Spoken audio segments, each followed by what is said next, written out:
zápas dosť ovplyvnil ten vedúci gól Vladi Vostroka, keď z prvej šance v podstate skorovali a oni majú takisto výbornú zvládnu defenzívu, takže to bolo veľmi ťažké navyše, vynikajúci brankár. Tak ja si myslím, že skôr rozhodol ten druhý gól po vymyslenom faule a bohužiaľ mali sme strašne veľa šanci a sa nemôžeme vyhrať, keď vlastne nepremieme šance.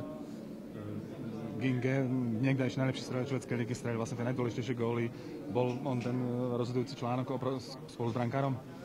Tak celý tým hral veľmi dobre od nich, hrali výborne pozorne v defenzíve a samozrejme, keď dá taký dôležitý gól, tak je to dosť dôležité a aj brankár chytal veľmi dobre. No. Tá šanca na play už bola veľmi malá aj pred týmto zápasom, teraz už je minimalizovaná. Ja neviem, tak my pokiaľ budeme mať šancu dostať sa tam, tak ešte hráme naplno a treba veriť a ja neviem, čo mám povedať. Čo bol dnes najväčší problém? Tak určite premieňame šanci, mali sme hlavne v prvej tretine, sme tam mohli dať hneď 2-3 góly a bol by to úplne iný zápas. No, takto od začiatku sme doťahovali a ťažko sa to hrá. Tréner čo vyčítal cez prestávku najviac?